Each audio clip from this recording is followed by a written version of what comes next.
Hey everybody, let's do something fun today, or at least fun for me. We're going to talk about the paper I put up last week on a bunch of preprint sites. It's called A Novel Solution to Academic Publishing, and I just want to take the time here to go over what it says, read parts of it, and maybe expand on it a little bit.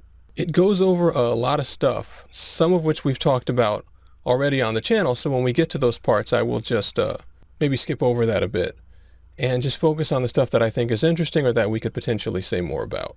So first things first, let's start with the abstract. Now, my background, of course, is in writing articles and movies and making videos. So my own approach to abstracts is just that I want people to look at the paper. So usually what I do is, if there's anything that's most interesting or bold about the paper, I try to say it in the abstract. Then when I get to the paper itself, then I try to describe things accurately. I mean, not that the abstract's not accurate, it just focuses on the most bold statements you can make. The idea behind that for me is that when you're trying to decide whether or not to read the paper, you want it to sound as interesting as possible. But later, if you're reading the paper and you find it to be interesting or insightful or whatever, it has a much better impact if it's not overstated. You want the reaction to happen with the reader. So anyway, let's start with the abstract. The paper is called A Novel Solution to Academic Publishing, which is a little double meaning there, novel meaning new and relating to books. I also was going to call it a novel resolution because that can mean looking at something clearly or solving it. But I think solution is pretty unassuming and easy to say. Anyway, that's my name and this is what it says. Scientists have complained about the inconsistency and politics of academic publishing for hundreds of years. Among the explanations offered are that evaluators lack time and use shortcuts, that they can't put aside personal biases and we must hide the names of authors, and that they are conscientious instead of creative and can't judge new ideas. All of these are actually wrong. And by wrong there I mean they don't accurately describe the problem, even though there might be true things about them. Anyway, as a literary analyst, I spent the last 10 years independently studying this same problem in book and movie production. I found that the human decision-making apparatus doesn't work the way we think, and the solutions based on this misunderstanding could never have solved the problem. In this paper, we present the first method that actually can, which is a technique adapted from computer hacking, as well as a new view of how our brains make choices. Okay, so this is the paper itself, same title. Subtitle is Human Decision Making from an Alternate Perspective. And I think that does describe what we're talking about here. I hope that's interesting enough. And the paper is not clickbait or anything, it's what we're talking about. So here's what we have. The entertainment industry devotes lots of time to the process of choosing manuscripts and screenplays for production as books and movies. Billions of dollars are regularly risked in attempts to find and create the next major media franchise. As a result, nothing's more desired than the ability to judge how audiences will receive a story before money is spent. But there's a massive disconnect there, where $100 million properties fail constantly, for reasons that can only be guessed. The most popular saying by the screenwriter William Goldman is that nobody knows anything, and there's fear in the voice of even high-level executives when they greenlight a film. If you work at a production company or as a literary analyst who helps make those decisions, you'll hear it. This confusion affects not only audiences who get worse product, but everyone who creates it as well. It gives wealth to people who seem to lack ability and ignores or ruins the careers of those who clearly have it, with no apparent cause, which is intolerable to our instincts. And then we get to the part that I really like, which is the captions on the pictures. So here we say we naturally want those who give us the most to receive the most as well, so they continue doing it. You want them to be happy and healthy, so that they're able to continue benefiting everyone else in society. Meanwhile, there's academic publishing, where papers are chosen to be mass distributed in journals to the scientific community.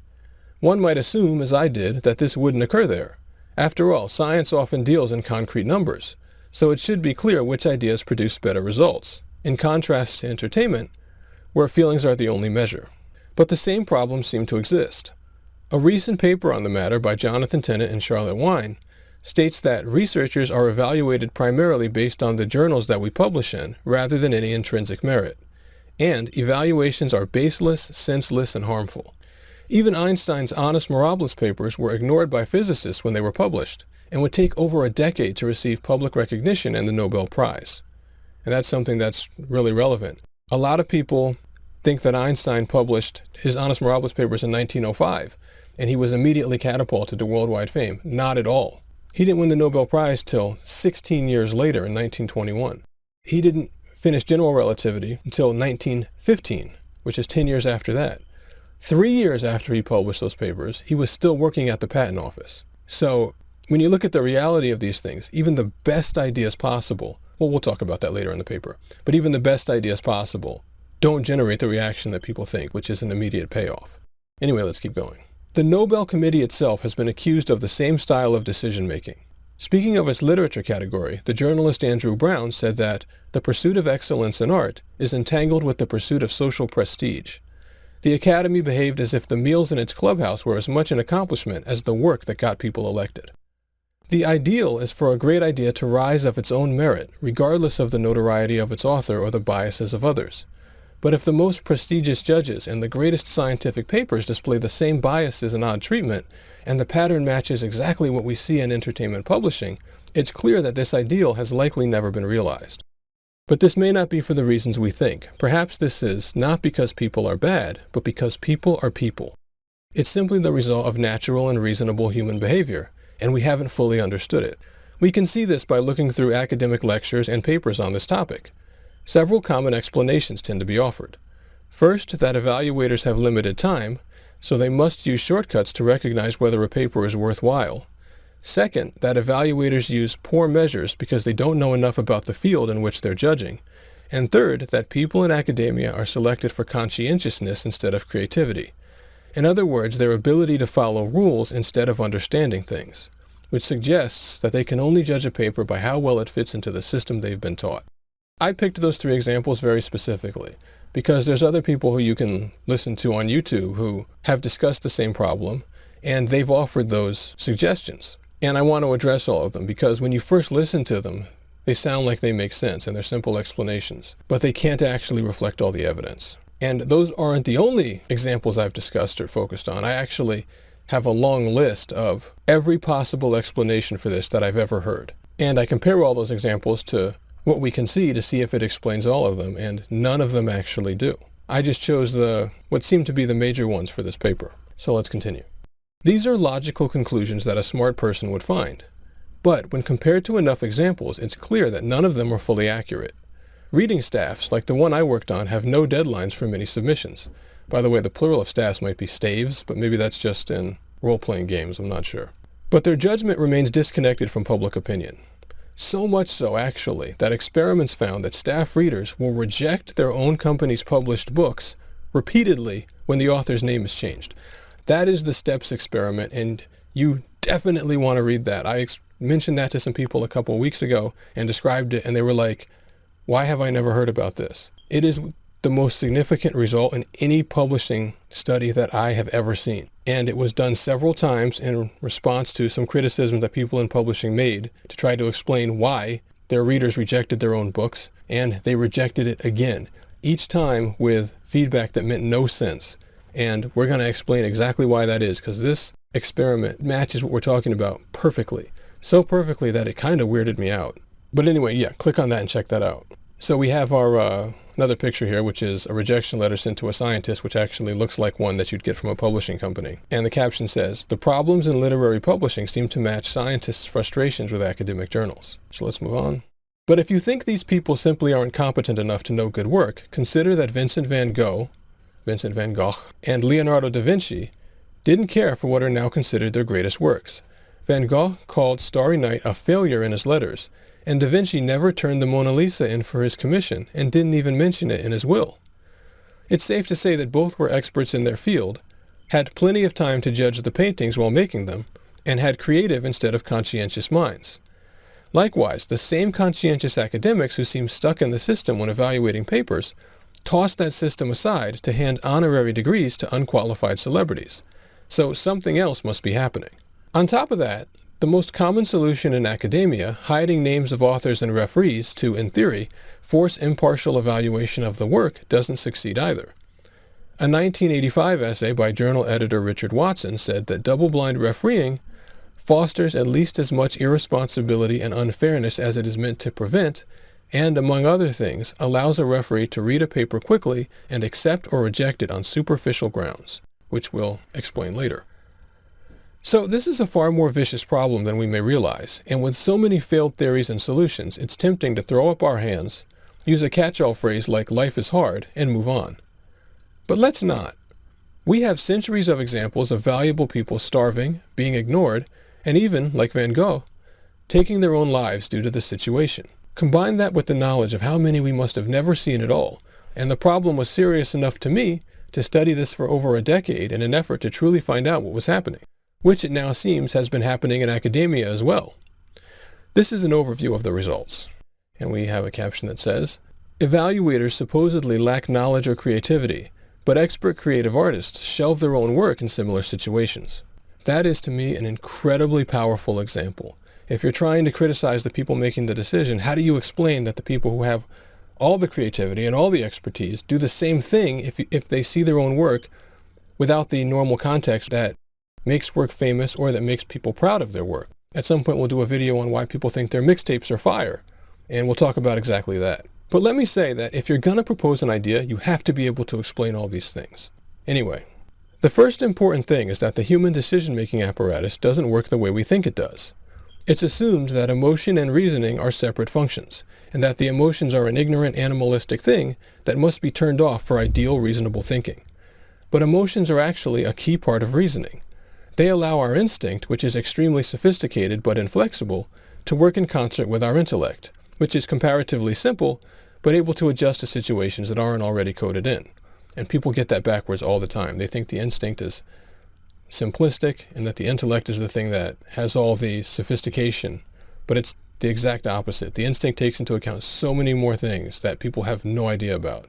The instinct, instead of dictating our actions, uses emotions to adjust the likelihood of what our intellect decides, based on what the instinct subconsciously observes and calculates may happen. So if we are in the dark, our instinct detects that we are more likely to be taken by surprise, and thus are in greater danger, and gives us the feeling of fear, making us more likely to run away from any sign of a threat, and so on. Thus, these emotions are fundamental to our choices, and neuroscience research found that people with non-functioning emotional systems actually can't make decisions at all, which means that reason can't be separated from our feelings. But there's much more to this, because we haven't fully understood how we process those feelings. We respond to the emotions we feel at a given moment, but our brain actually doesn't track the causes of those emotions. And indeed, multiple things cause the same chemicals to be released. Things that threaten us all release a single chemical that puts us in a defensive state and makes us avoid them. Things that have potential benefit all release a single chemical that makes us want to pay attention. Things that confirm our status or beliefs all release the same chemical that makes us feel warm and fuzzy. Can we do something with the sand rail? And then I'll get a good fuzzy feeling like I didn't get burned on the sword. And things that improve our understanding or status all cause a single powerful high of their own. These correspond to specific brain chemicals. But what's important is that there are only a handful of them for what we're discussing, and the causes of this small number of emotions are indiscrete or undivided in our minds, like buckets of water dumped into a bathtub. There are about a half dozen different emotions, but the analogy still holds in that they're all just dumped together, and you can't determine afterwards where they came from. And when processing situations, the brain simply takes in the total amount of things that release feelings, the potential threats, confirmation of beliefs, improvements to our status, and so on, and releases a corresponding wave of chemicals. We then respond to that overall resulting feeling, the total amount of water in the tub, without knowing its specific causes. Here's a caption to this painting, which says, "Award voters have been said to value social dinners as much as merit. This is because they literally produce the same feelings," and that's what we talk about all the time. This understanding leads to two important things. First, the defensive, threat-avoiding chemical can stop the whole process, and this is stuff we talked about in the propaganda series. If it goes in at any point, i.e. detecting a danger to our status or well-being, we will disconnect from the situation and not feel any other good things. The reason for this is simple. Our reputation is more important than our rationality. There's no point in participating in something or helping the group if it will harm us personally. And originally there I said, or helping someone, but people would have gone nuts if they had read that. Because I'm not advocating not helping another person. What we're saying here is that being a good person and helping others increases the likelihood that you'll be helped yourself. So this whole idea is enlightened self-interest, if you want to read about that and look it up. So you can see from that if in helping someone you actually hurt yourself, then there's no purpose to that, and your instincts are evolved not to do that. So we say, again, there's no point in participating in something or helping the group if it will harm us personally. It actually defeats the purpose of doing the thing in the first place.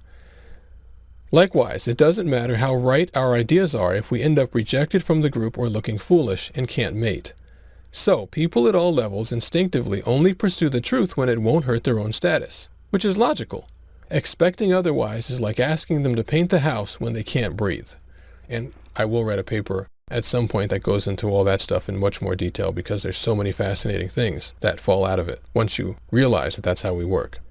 Secondly, the human decision-making process, as we see it here, actually takes into account every potential result of its choice when it considers a course of action. This includes how it affects its social group's efficiency and survival, how it affects its reputation within the group, and how it might help the person understand the world and make predictions. These are what's represented by the overall feeling that it produces, which dictates its decision. And we go to this graphic right here. I love this graphic. This is from something from MIT. I think Lex Friedman made it. But it shows you right there, okay? The caption says, "Confusing results are often a sign of incorrect assumptions." When you have an idea that says, well, this is what's happening, except when this happens and this happens, and when people get political, then they do this, and when money's involved, they do that.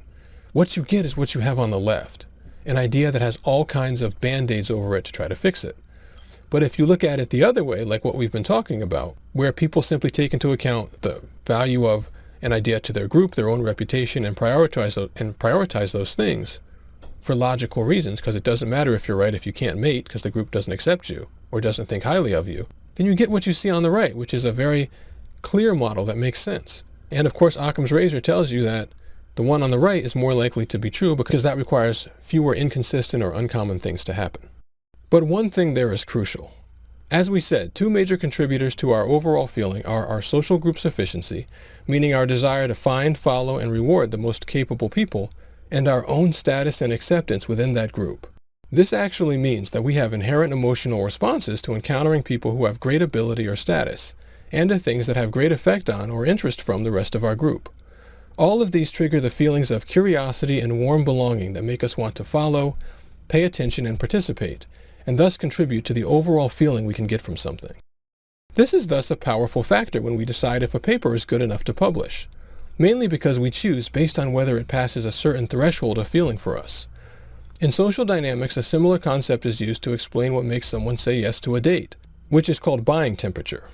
In this case, that bar is set by how we feel about other good ideas we've known or learned about in our lives, which actually were each accompanied by these social feelings.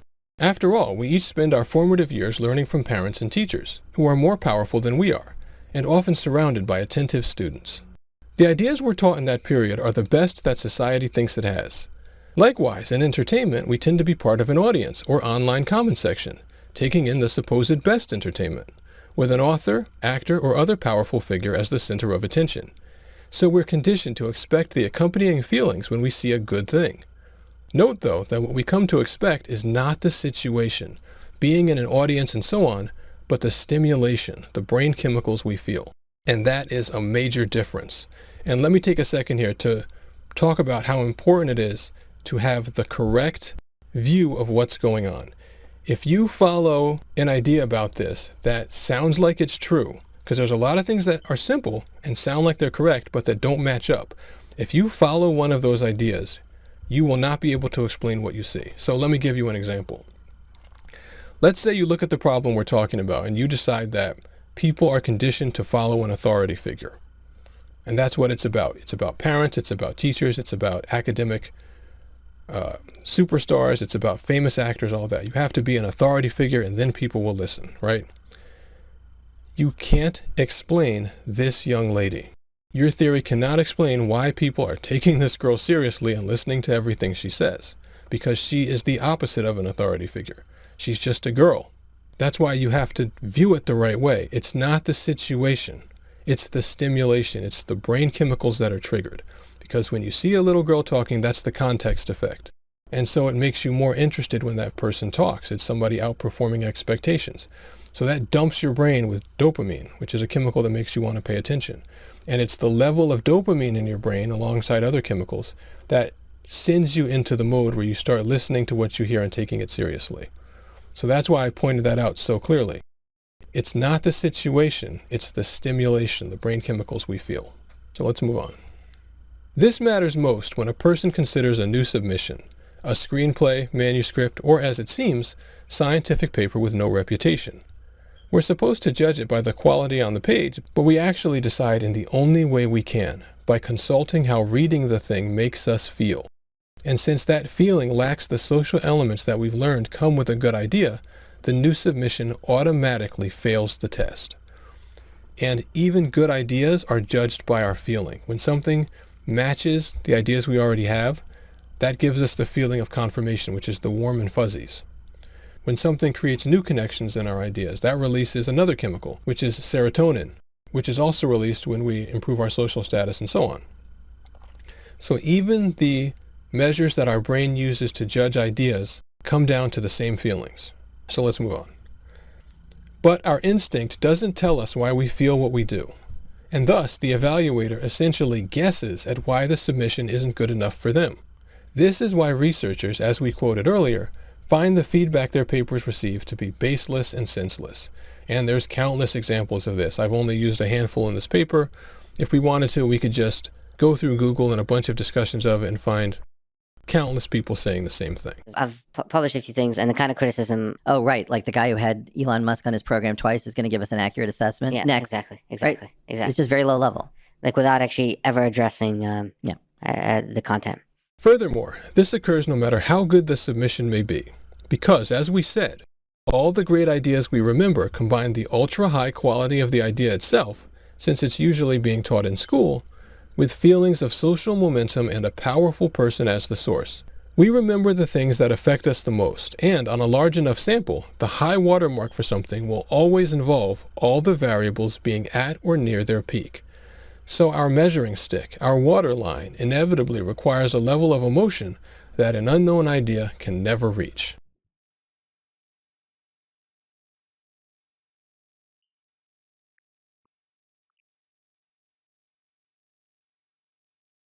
Okay, let's move on. History confirms this. As we said, the Annus Mirabilis paper sat in obscurity for years. Likewise, Beethoven wrote in an early letter that people will not believe in me because I have not yet made a wide reputation.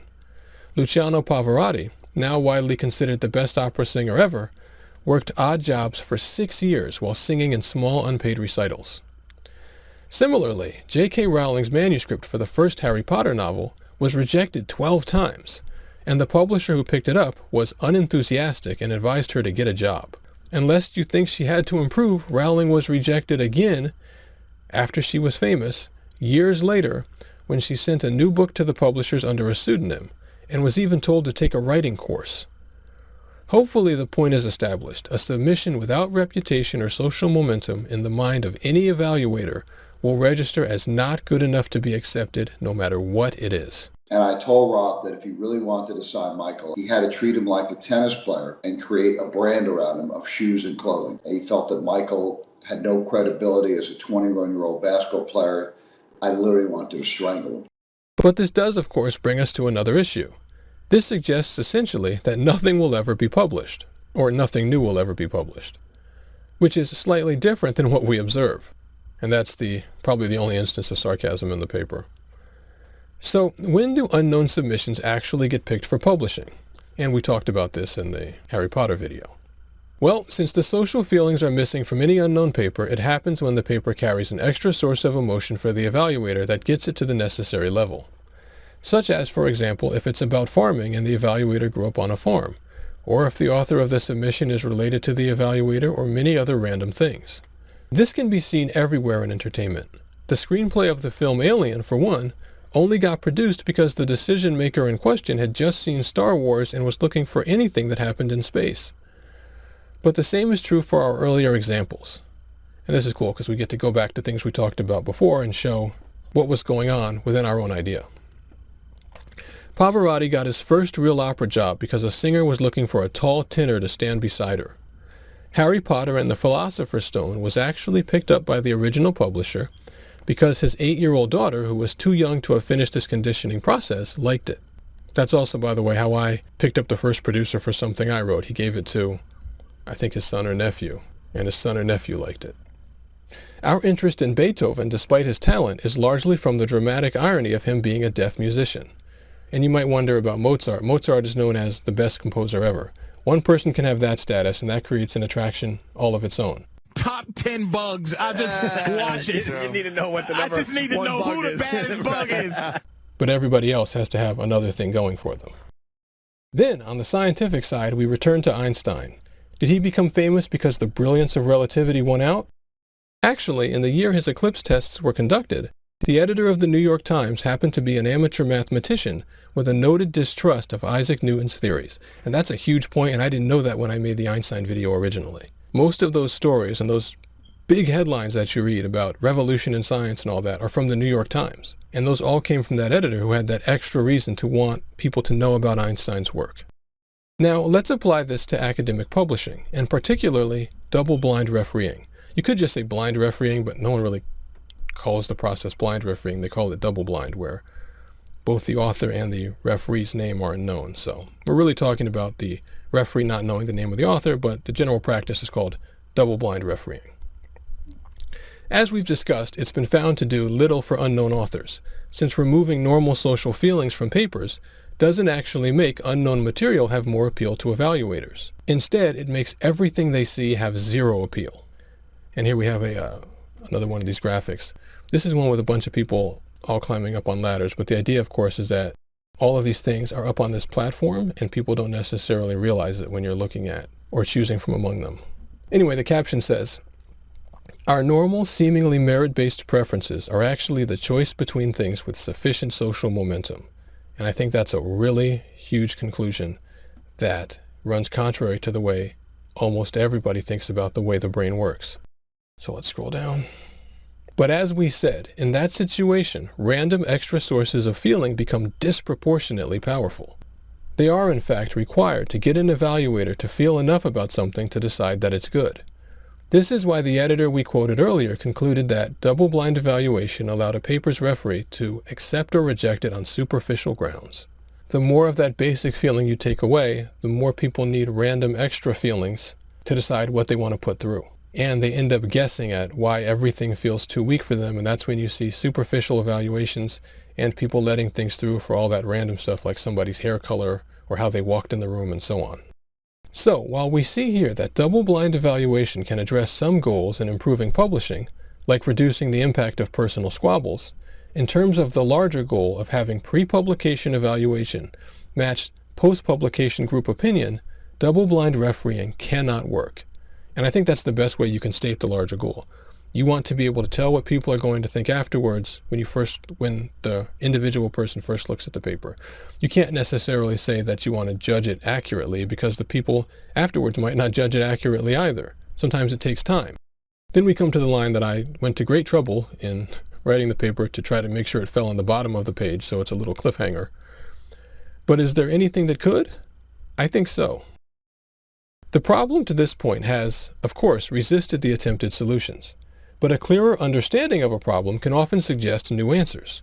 In this case, the key thing we have to be aware of is that levels of feeling reached by quality, combined with outside factors such as social momentum and our desire to associate with high-status people, are part of our instinctive requirements to recognize a good idea. But to fully understand this situation, we must recognize what this means about our normal opinions of popular things. In entertainment, at a glance, they look purely merit-based. We appear to like and buy the books and movies that are the most entertaining to us in and of themselves. And people who work at high levels in those fields see a clear connection between the entertainment value of their work and their success. I suspect this also transfers in some degree to how people seem to judge popular scientific ideas and papers, and the experience of people who are at high levels in various scientific fields. The best ideas appear to succeed most of the time. Students are taught that the quality of their work will determine their fate, which is a consequence of the appearance that the best ideas succeed. And I suspect that this is what led us to the belief that there's a purely rational version of science and decision-making that we could uncover if we just get rid of other influences. But of course, as we've been discussing, that seemingly rational world that exists at the high levels of these fields at Annus Mirabilis. Did that get him a job? Even though this outsider was publishing these papers, it was very swiftly accepted. When they're transparently correct, they are grabbed at with glee. Evaporates when it comes to unknown work or authors. This seems like a paradox, but if we investigate it deeply, we can find a logical answer. So, in the paper we're going step by step by step, but there's a lot of individual searching and research and thinking that went into going from each step to the next step. It turns out that when two things generate the same basic feelings for us, we decide what we like more by whatever extra feelings one creates over the other. This means that when we're presented with many potential films to watch, or I suppose competing scientific ideas to accept, and each has been published and has social momentum behind it, we decide what we like based on what creates the most emotional reaction for us above that. Sometimes this is due to extra outside factors, like one author having a better life story than another. But most commonly, the difference maker is the actual entertainment value of the movie itself, or in the case of publishing, likely the accuracy and intellectual value of the paper itself. So, when dealing with things that are already popular, it seems obvious that we simply choose the highest quality options with no other criteria. It's an illusion, though, because stripping away those subconscious elements will cause us to totally overlook the same things. But of course, that situation is still closer to rational decision-making than anything else, and things would indeed be much better if we could extend it to the judgment of new and unknown papers. Fortunately, with the things we've discussed in mind, a possible method does present itself, which is not to hide the names and present papers as unknown, but to do the opposite. You might call this method a common context evaluation. We can't remove the emotional attachments that allow the human decision-making apparatus to function in its most rational way, so instead we can do what hackers might call spoofing it, which means presenting all papers that are under consideration as coming from high-status authors, or being the subject of existing interest, or coming from reputable institutions, and so on. All of these may have to be done simultaneously, as most of the social elements that boost papers are naturally present in academic organizations. And since this default level of emotion comes with nearly everything they deal with, they have no reason to be aware of it. And within those organizations, a lot of the decision-making makes sense. Because all of it has that same context, they then can decide based on the extra things which make it all seem rational. And thus, they don't really have a reason to know that there's a problem. So moving on. We can, in fact, only see where things break down when we go to the extreme ends of the spectrum, such as with incredibly valuable outsiders like Einstein. So it's not clear how much reputational boosting would be required to match normal social acceptance. Yeah, you have to get outside of the traditional contexts and start studying stuff like Einstein or Ramanujan, and knowing, in the case of writing, what great writing actually is in terms of what affects people emotionally. So you can see when it's done right and it still doesn't work. That's the things that you need to be looking at in order to get the hint that something is really wrong here. So here we have, I think, our last graphic in the paper, which says, spoofing is the act of disguising a communication from an unknown source as being from a known trusted source, which is exactly what we're proposing here. And the caption says, a sneaky computer access trick could help us activate our most rational thinking. This means that the things which accompany each paper would likely have to be tweaked over time. Too much positive context would likely cause evaluators to approve everything they're shown, except for things that personally threaten them or are so wrong they'd be afraid to say yes. And as we see, too little context makes evaluators reject everything except in random circumstances. Once the right spot is found, though, while other small outside feelings could still influence choices, this could produce much better judgments of unknown work than we've had before.